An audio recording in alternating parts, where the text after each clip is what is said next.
오늘은 사무엘상 17장 1절에서 27절까지 말씀을 통해서 은혜를 받으시겠습니다. 골리앗이 등장해서 이스라엘의 군대를 모욕하는 그런 말씀이 나오고 있습니다. 이 사무엘상 17장은 너무나 잘 알려진 다윗과 골리앗에 대한 말씀이 나오고 있습니다.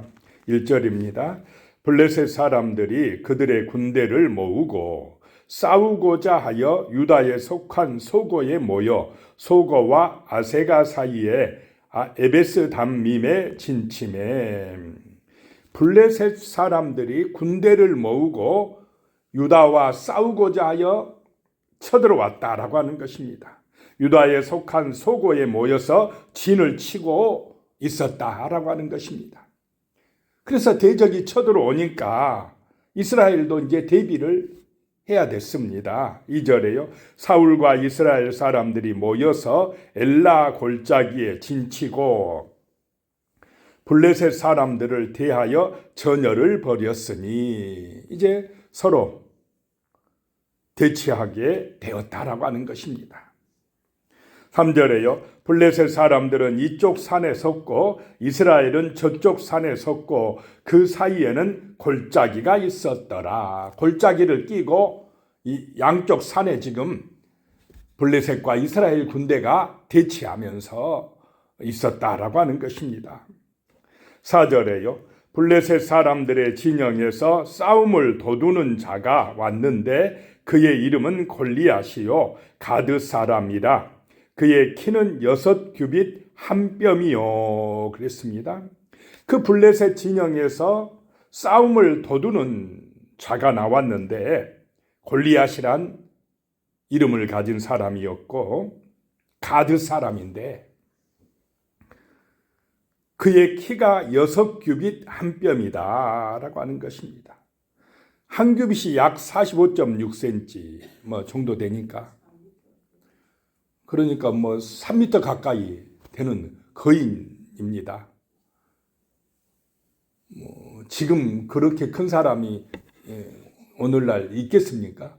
아마 들어보지를 못해본 것 같아요. 굉장히 큰 사람, 엄청난 키를 가지고 웅장하게 그냥 거인이 나와서 지금 싸움을 건다라고 하는 것입니다. 5절에 보면요. 머리에는 노트구를 썼고 몸에는 비늘 갑옷을 입었으니 그 갑옷의 무게가 놋 5,000세겔이며 여기서 5,000세겔이면 57.5kg라고 합니다. 그러니까 갑옷의 무게만 해도 그 57kg 엄청난 무게라고 합니다. 5절에요. 머리에는 노트구를 썼고 몸에는 비늘 갑옷을 입었으니 했고 6절에 그의 다리에는 놋 각반을 찼고 어깨 사이에는 놋 단창을 메었으니 7절에요. 그 창자루는 배틀채 같고 창날은 철 600세겔이며 방패든 자가 앞서 행하더라. 그 창날만 해도 철로 만들었는데 600세겔이면 7kg이다 라고 하는 것입니다. 그리고 방패가 얼마나 컸던지 방패만 든 사람이 또 앞서서 나왔다라고 하는 것입니다. 지금 이 성경 말씀에서 골리앗의 어떤 면에 지금 집중해서 말씀하고 있습니까? 외모. 그 거대함, 그가 가지고 있는 무장에 대해서 자세하게 설명을 하고 있습니다. 지금 이스라엘은 무엇을 보고 떨고 있습니까? 그 외모를 보고 떨고 있습니다. 그의 거대함을 보고 키 크고 그 엄청난 그 외모, 덩치, 힘이 세다라고 하는 그것을 보고 지금 이스라엘 백성들은 두려워 떨고 있습니다. 사울 왕부터 시작해서 모든 이스라엘 병사는 그 외모에 기가 죽여서 나서는 사람이 있습니까? 없습니까? 없습니다. 사람들은 이렇게 어떤 문제에 집중하고 외모에 집중하고 세상적인 그런 화려함에 집중하고 있다라고 하는 것입니다. 눈에 보이는 그것만 보지 그 배후에서 역사하시는 누구를 못 보고 있습니까? 하나님을 바라보지 못하고 있다라고 하는 것입니다. 한마디로 말해서 믿음이 없다는 것입니다. 지금 이스라엘 백성들에게는 만군의 여호와 살아계신 하나님을 바라보는 믿음이 없고 기도하는 사람이 없다라고 하는 것입니다. 그래서 두려워 떨고 있습니다. 문제만 보고 있습니다. 골리앗만 쳐다보고 있습니다. 8절입니다. 그가 서서 이스라엘 군대를 향하여 외쳐 이르되 너희가 어찌하여 나와서 전열을 벌였느냐? 나는 블레셋 사람이 아니며 너희는 사울의 신복이 아니냐? 너희는 한 사람을 택하여 내게로 내려보내라. 이 싸움은 이스라엘 방식은 아니랍니다. 주로 헬라 방식인데 대표 선수 한 사람씩 내보내가지고 싸워서 이긴 쪽이 그 대표가 이긴 쪽이 승리한 걸로 하자. 이런 방식입니다. 지금. 나는 블레셋의 대표다. 골리앗이 외치는 것입니다. 너희의 왕은 누구다고요? 사울 아니냐? 너희가 사울의 신복이 아니냐? 너희 중에서 한 사람을 택하여 내게로 내려보내라. 한번 붙어보자. 이렇게 하는데도 사울 왕이 겁을 먹고 누구도 내보내지를 못합니다. 누구도 나가려고 하지 않습니다. 이런 위기 때에 자신들을 구해주라고 누구를 세웠습니까? 왕을 세웠습니다. 그런데 그 왕이 더 벌벌 떨고 있습니다. 약자한테는 강하고 이런 강한 자가 나오면 왕도 어떠하고 있습니까? 지금 약해져 있습니다. 두려워 떨고 있습니다.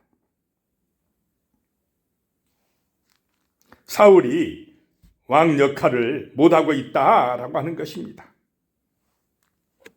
9절입니다. 그가 나와 싸워서 나를 죽이면 우리가 너희의 종이 되겠고 만일 내가 이겨 그를 죽이면 너희가 우리의 종이 되어 우리를 섬길 것이니라.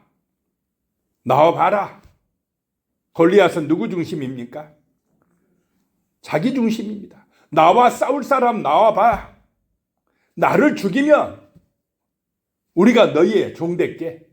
이렇게 큰 소리 치고 있는데도 이스라엘은 두려워 떨고 있다는 것입니다. 나서는 사람이 없다는 것입니다. 10절입니다. 그 블레셋 사람이 또 이르되 내가 오늘 이스라엘의 군대를 모욕하였으니 사람을 보내어 나와 더불어 싸우게 하라 한지라 그랬습니다. 내가 오늘 이스라엘의 군대를 모욕하였다라고 하는 것입니다. 이스라엘의 군대를 모욕했다는 것은 누구의 이름을 모욕하는 것입니까? 하나님의 이름을 모독했다라고 하는 것입니다.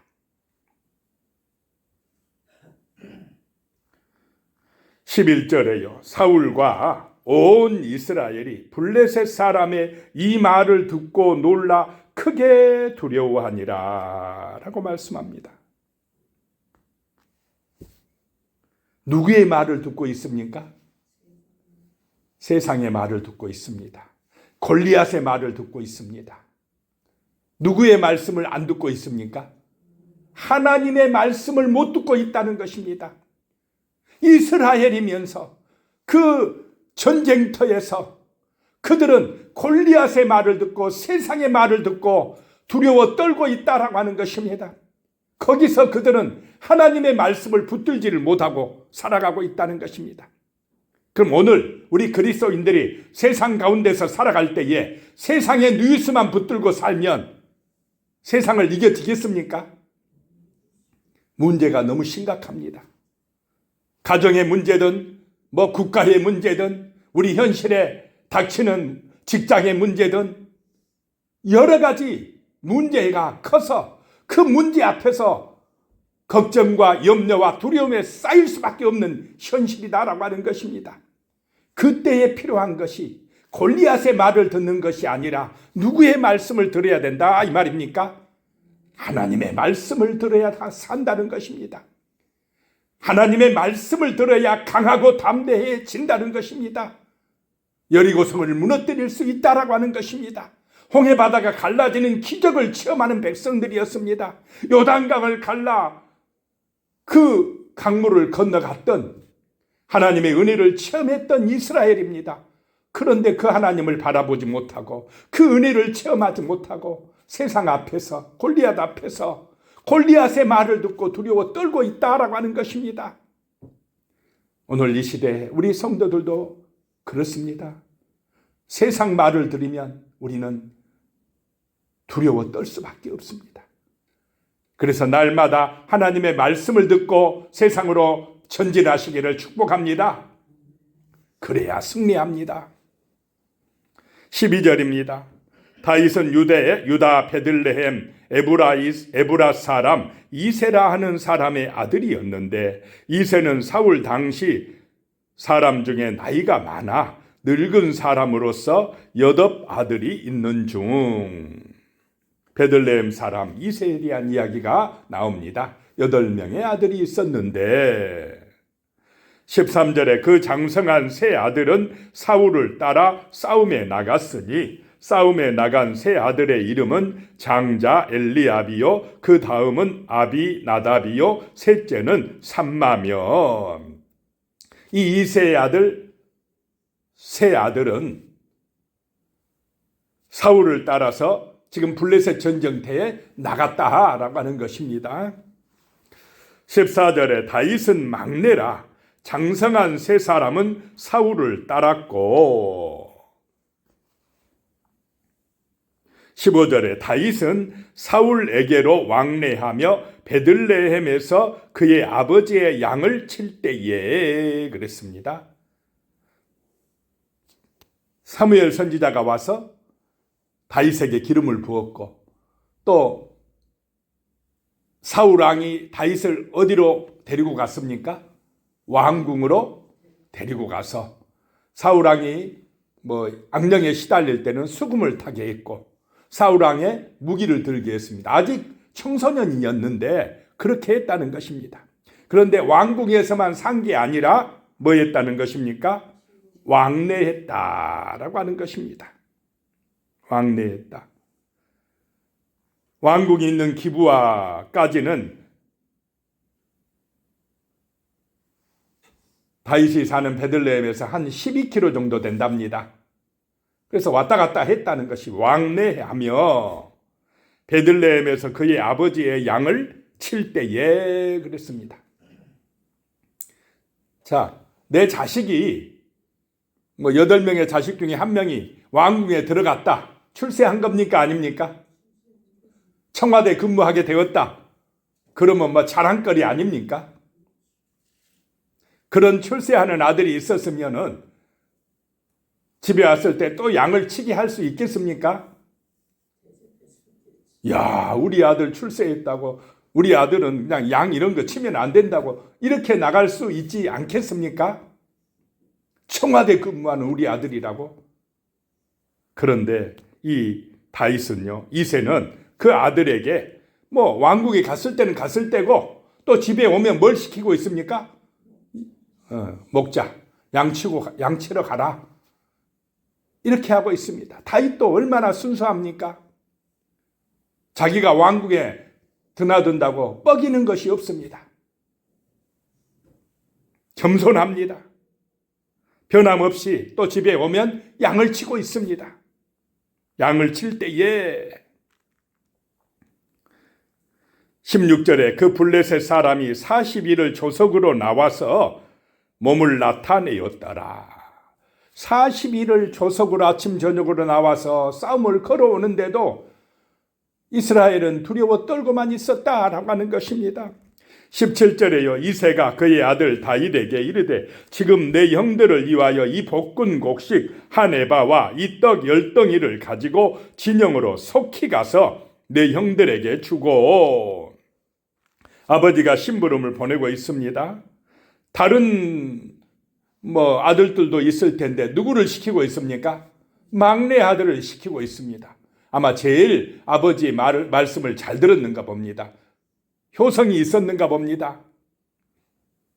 18절에 이 치즈 10덩이를 가져다가 그들의 천부장에게 주고 내 형들의 안부를 살피고 증표를 가져와라.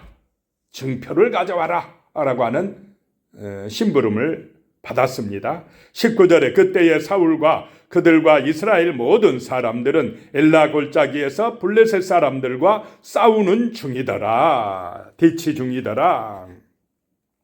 그래서 20절에 다윗이 아침에 일찍이 일어나서 양을 지키는 자에게 맡기고 이새가 명령한 대로 가지고 가서 진영에 이른즉 마침 군대가 전장에 나와서 싸우려고 고함치며, 자, 아버지 심부름을 하기 위해서 아침에 일찍이 일어났다. 일찍 출발했다. 출발하면서도 자기 그 양을 누구에게요? 양치기에게 잘 맡겨놓고 자기 맡은 일에 성실하다라고 하는 것입니다. 그렇게 전장에 갔는데 마침 누가 나왔다 이 말입니까? 골리앗이 나왔다. 마침이지만 지금 하나님께서 역사하고 있다라고 하는 것입니다. 21절에 이스라엘과 블레셋 사람들이 전열을 벌이고 양군이 서로 대치하였더라. 22절에요. 다윗이 자기의 짐을 지키는 자의 손에 맡기고 군대로 달려가서 형들에게 문안하고, 제일 먼저 한 일이 아버지 심부름을 하는 것입니다. 형들에게 문안하고 형들의 안부를 묻고, 23절에 그들과 함께 말할 때에 마침 블레셋 사람의 싸움 도두는 가드 사람 골리앗이라 하는 자가 그 전열에서 나와서 청과 같은 말을 하며 다윗이 들으니라. 다윗도 들으니라. 지금까지는 다 이스라엘 군대, 사울 왕과 군대도 계속해서 40일 동안 들어왔습니다. 그 말을 다윗도 들을 때에 라고 하는 것입니다. 24절에 이스라엘 모든 사람이 그 사람을 보고 심히 두려워하여 그 앞에서 도망하며, 자, 이스라엘 군대 모든 군인들은 지금 누구를 보고 있습니까? 골리앗을 보고 골리앗 앞에서 도망치며 그렇습니다. 골리앗이 중심입니다. 지금. 자, 우리의 삶의 중심이 골리앗이어야 됩니까? 하나님이어야 됩니까? 눈에 보이는 우상이 아니라, 눈에 보이는 어떤 것이 아니라, 그것이 뭐 사람이라 할지라도 재물이 아니라 하나님이 되시기를 축복합니다. 그래야 능력이 있습니다. 성령의 인도받습니다. 세상을 이깁니다. 25절에 이스라엘 사람들이 이르되 너희가 이 올라온 사람을 보았느냐? 참으로 이스라엘을 모욕하러 왔도다. 그를 죽이는 사람은 왕이 많은 재물로 부하게 하고 그의 딸을 그에게 주고 그의 아버지의 집을 이스라엘 중에서 세금을 면제하게 하시리라. 자, 두려워 떨면서 도망하면서 하는 말, 그 사람들의 말을 들어보시기 바랍니다. 그들의 중심은 지금 누구 중심입니까? 자기 중심이고 왕이 줄 상만 바라보고 있습니다. 저 이스라엘을 모욕하러 온 사람을 봐라. 저 사람을 죽이는 사람은 왕이 많은 재물로 포상할 것이다. 그의 딸을 주고 사이 삼아 주실 것이다. 또 그의 아버지 집에 세금을 면제해 줄 것이다. 전부 다 무엇에 관심 가지고 있습니까? 왕이 내릴 상에만 관심을 가지고 있습니다. 자기 이익에만 관심 가지고 있으니 무슨 능력이 나타나느냐라고 하는 것입니다. 자기 욕심에 빠져 있다는 것입니다. 나라를 사랑함이 없습니다. 하나님을 의지함이 없다라고 하는 것입니다. 26절에요. 다윗이 곁에 서 있는 사람들에게 말하여 이르되 이 블레셋 사람을 죽여 이스라엘의 치욕을 제거하는 사람에게는 어떠한 대우를 하겠느냐?